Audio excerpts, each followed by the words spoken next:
So, Lone Star, it is time for you to say goodbye to your friends, and I don't mean the one from the Winnebago. Use your Schwartz, Lone Star! Use your Schwartz! I can't!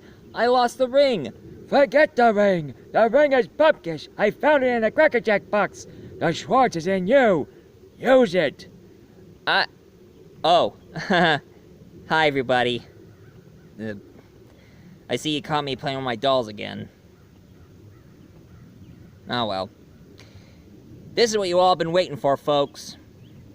My next review for the day, folks, is not Star Wars, Spaceballs.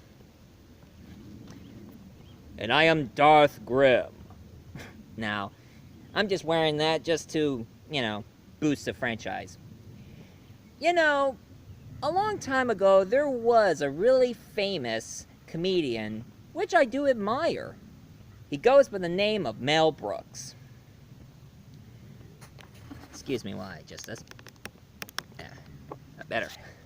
Anyway, Mel Brooks, he made tons of funny, comedic movies that I do have on DVD.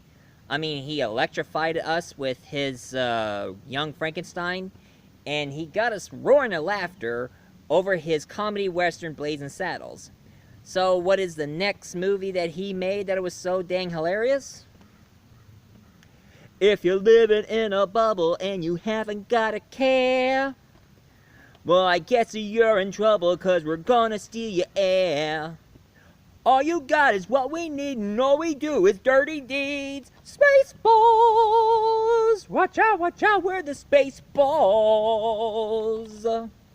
We're the masters of space. Don't mess around. We're the Spaceballs. Watch out! Dang, that song is so catchy. Anyway, when you're looking for a really hilarious Star Wars parody, Spaceballs is definitely the one. It is absolutely hilarious.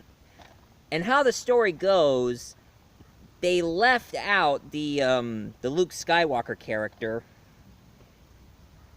and it has all the greatest comedians that you know back then. The late, great John Candy playing Barf! I'm a Mog, half man, half dog. I'm my own best friend. Mel Brooks as Dark Helmet.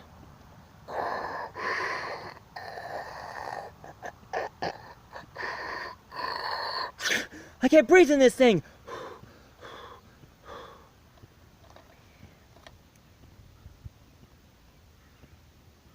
And of course, Bill Pullman, he's playing the Han Solo character, but he's called Lone Star. And also the, oh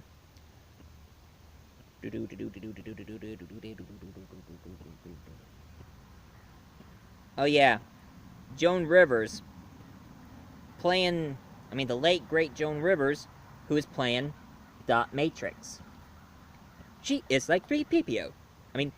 She is like C-3PO, except a woman. Oh, sorry. I was so excited, I couldn't hold my oil. Can we talk? Can we talk here? Hush. And of course, the legendary Mel Brooks himself, he plays two characters. He plays the Emperor character, President Scroop, and also...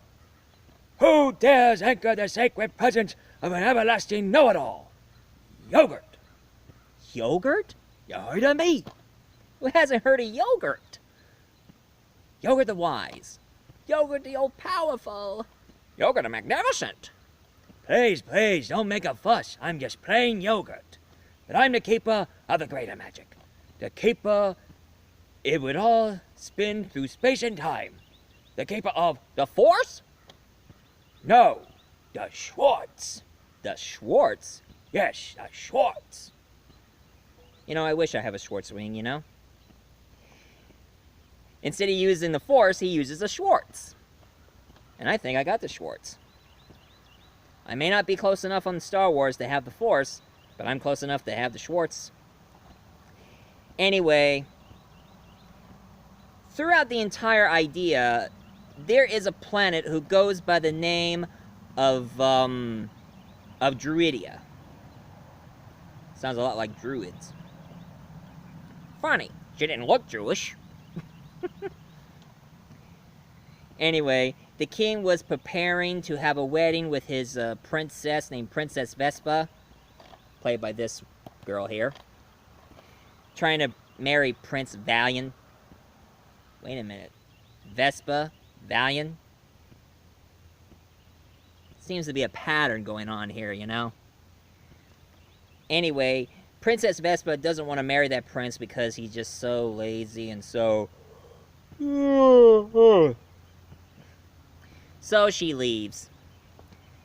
She leaves her wedding and go for her own adventures with Dot. Well, at the same time,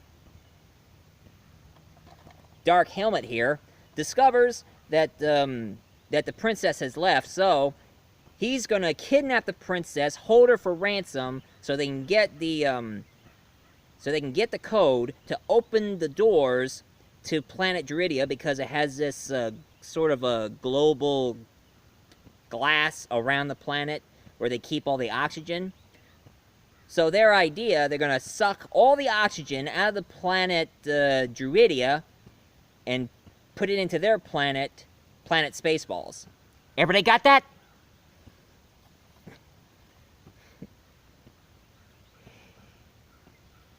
Now, Bill Pullman's character, Lone Star, turns out that he has a debt to pay, and it ain't Jabba the Hutt.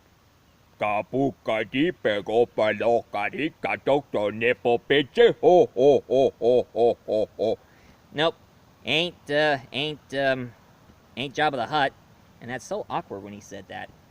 Nipple bitchy. Anyway, it's Pizza the Hutt. Well, if it isn't Lone Star and your trusty sidekick, Puke. It's Barf. Barf, Puke, whatever. You know, my grandma always closed her eyes every time when they see Pizza the Hutt. The reason why she can't stand the sight of Pizza the Hutt, because he always looks like somebody just puked all over him. Which is pretty funny to think about. Oh yeah. Yes, indeed. And of course, Lone Star here, instead of flying the Millennium Falcon, he flies a Winnebago with wings. Right here. That's the Winnebago. And there's only one man who would dare give me the raspberries. Lone Star. Oh. You know, every time when I do a comedy parody, I become a parody. Especially a comic one. My favorite scene is when Dark Helmet, he wanted his troops to fire their missile across her nose. And then all of a sudden he removes his helmet and said, "Careful you, it is across her nose, not up it."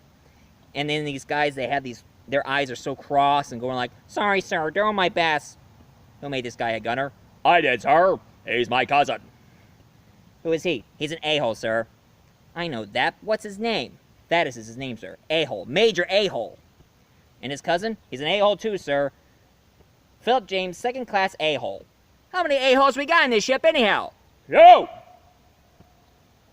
I can't believe it. I'm surrounded by a-holes. What the... Hey, will you watch it? What's going on? Oh, sorry, sir. I was just trying to find my lucky coin down there. I kind of dropped it and I lost it.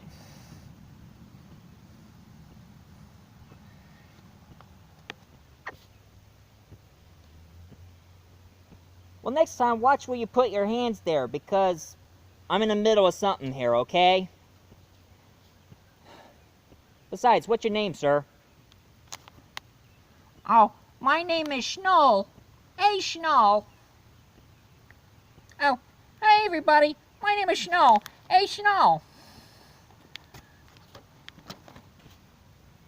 A. Schnoll. What's the A stand for? Actually, the A stands for just A. My first name is A and my last name is Schnall.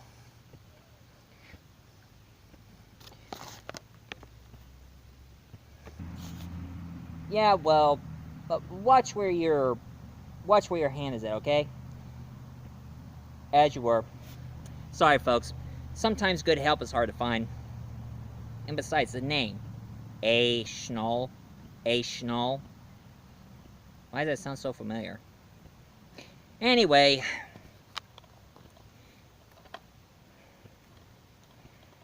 Back to the story. All of a sudden, Lone Star decided to save the princess because the king decided to pay him $1 million. So he saves the princess. So they saved the princess and ended up in the desert. Met Yogurt, teaching him the way of the Schwartz. Never underestimate the power of the Schwartz. And of course, Mel Brooks explained about the Schwartz. But sir, your ring, don't you got a Schwartz too? No, he's got the upside, I got the downside. You see, there's two sides of every Schwartz.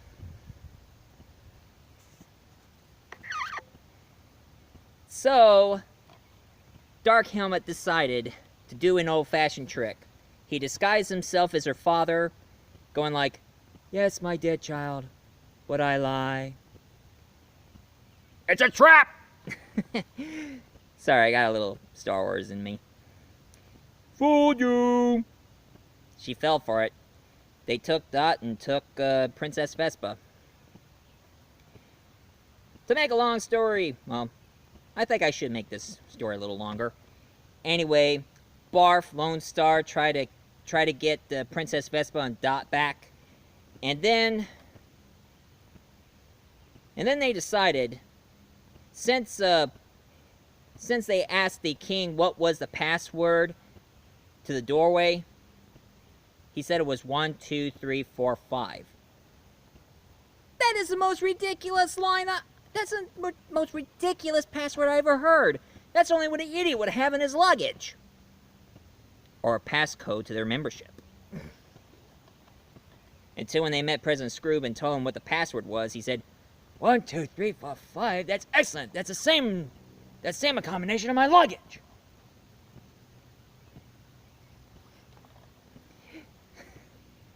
oh yeah, and I do love these salute. President Scrooge, salute!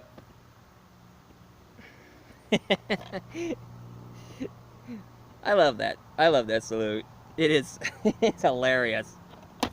Maybe this will be our salute.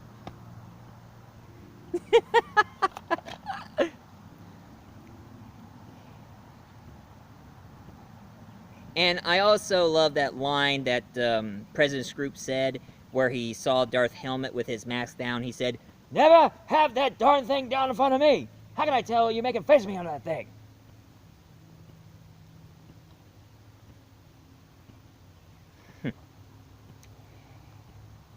you know, there was some alternate cuts until he sticked with the never had that darn thing down.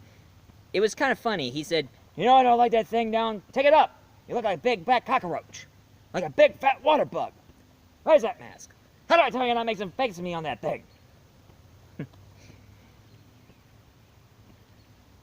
and one thing I had to say was hilarious is when their ship all of a sudden transformed. It's not a ship. It's a transformer. And turn it into a gigantic maid with a vacuum cleaner. That's how they're going to get the air out, huh? So since they start sucking all the air out of that planet, Lone Star decided to use the Schwartz and reverse the vacuum, and then boom, it worked. Pretty much, Planet Druidia got air. Air! And then it becomes the famous one-on-one fight with their Schwartz and their ring. I see the Schwartz as big as mine. Let's see how you handle it.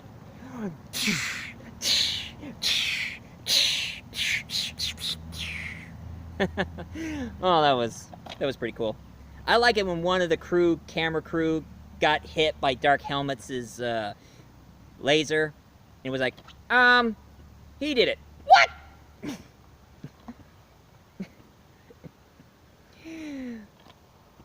And of course, it come to that scene what I was doing with my dolls. And then it started playing my favorite theme song that I just sung.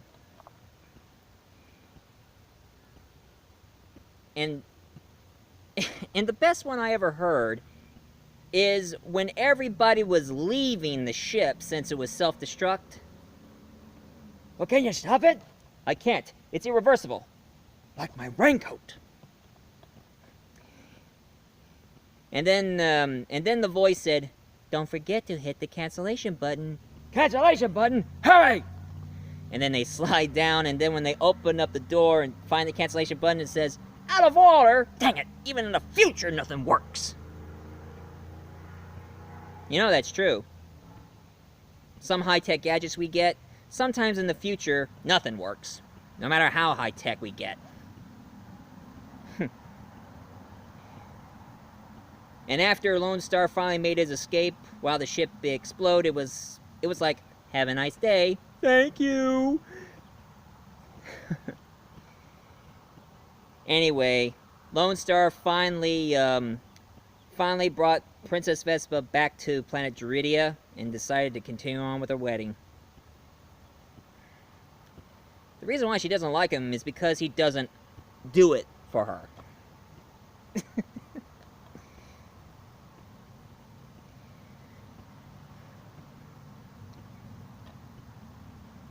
And one thing I did remember, back then I never watched Star Wars, but I watched this movie, even though I never did get the jokes from Star Wars.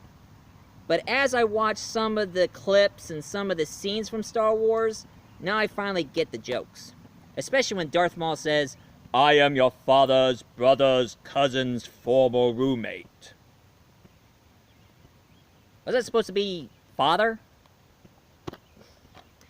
But of course now they say that the whole thing saying, "Luke, I am your father," is getting really, really old right now, and it's getting really cliche, so... And Barf and Lone Star, they ended up in the diner. And believe it or not, the late, great John Hurds, he was in this movie. And guess what he did? He played a guy who had something popping out of his chest, just like that horror movie scene of Aliens, where the creature just popped out of his chest going like... Oh no, not again. Oh. And then all of a sudden, the alien who popped out of his chest, now it's starting to act like that's my least favorite character on Looney Tunes. You know, the singing frog. When all, hello my baby, hello my honey, hello my ragtag girl. Then after he was done singing, Lone Star and Barf yelled out, "Check, please."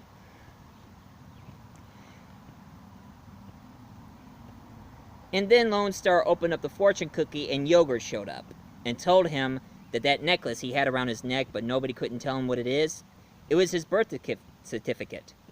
Shows out that his mother and father was king and queen, and that makes him a prince. So he's a royal prince. So right now, he needs to go back into that planet Duridia before she marries Sleeping Beauty. And since the priest was getting so sick and tired of going through all that words, he said, I have no choice but to take a short version. You, yes, good, you're married, kiss her.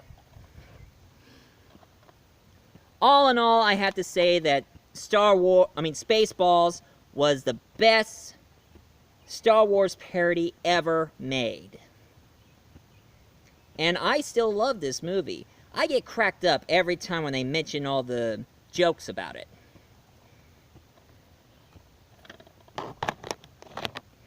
And believe it or not, when they kept making all those prequels, those Star Wars prequels, Mel Brooks decided to make his own series with Spaceballs. And therefore he made Spaceballs, the animated series. What the heck was that? Now, the first episode in this series, there was sort of an origin for Dark Helmet. referencing Star Wars Episode 1. And then there is Dark Maul.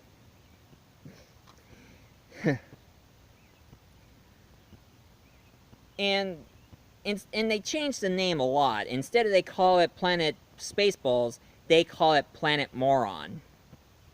And when there's an Indian character, Mel Brooks doing the voice of Yogurt and President Scrooge, he said, "You're not a moron, you're an idiot from India." Sadly, none of the original people from the movie did the voice in this animated series. Only Mel Brooks himself.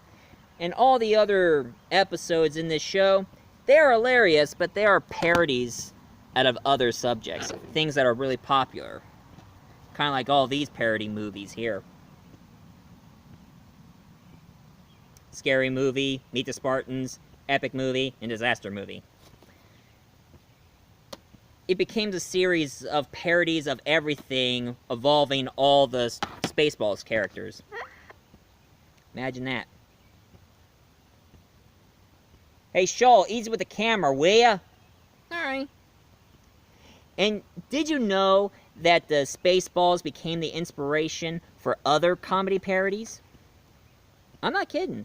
I found this movie. It looked pretty good. Star Warped, where they combined Star Trek and Star Wars, along with other science fiction characters like the Terminator, Predator, E.T., RoboCop. And this movie was amazing, and it was clay animated. For any of you who might be interested, look up Star Warp. It is unbelievably hilarious.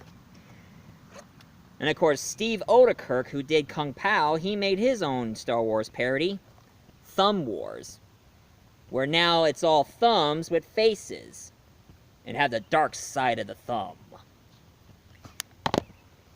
And Seth MacFarlane, who, you know, the guy who made the Family Guy series, he was a huge Star Wars fan that he decided to make these. Family Guy, the Blue Harvest, Family Guy something something dark side, and Family Guy, it's a trap! Because the Force is strong with this one. But there was a series that I do enjoy, and it is a parody to all the science fiction movies and shows. Not only make fun of Star Wars, it also makes fun of Star Trek. Tripping the Riff. I always get so confused. I always kept saying tripping the riff, but it's, or stripping the riff, it's tripping the riff. I love this show. When it comes to science fiction comedy, this is what I enjoy the most, and not the Lex. I mean, when I saw that show, The Lex, I was like, what the heck was I watching? What the heck is this? Excuse me, Mr. Really Funny on Star Wars. It's me, Jar Jar Binks. Mr. Really Funny. Hee. No, you're not, Jar Jar. You were not funny. You were annoying, you were obnoxious, and all the Star Wars fans wish you were dead. Oh, Missy really feeling bad. Well, at least I appeal in this one. I'm sorry, Jar Jar, but this is for the fans.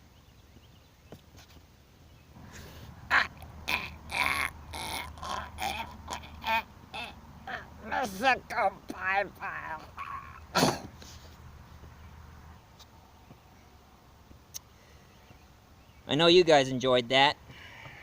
Cause say the truth, I always hate obnoxious, annoying characters. Anyway, well, this is your friend multi-voice reviewer as Darth Grim. You know, I need to get out of the dark side and start getting into the light side, because being in the dark side does kill me. Anyway, for any of you who love this review, please leave a comment down below, hit like, subscribe, and on behalf of me and A. Shoal, may the Schwartz be with you! What a world, what a world. beat me up already!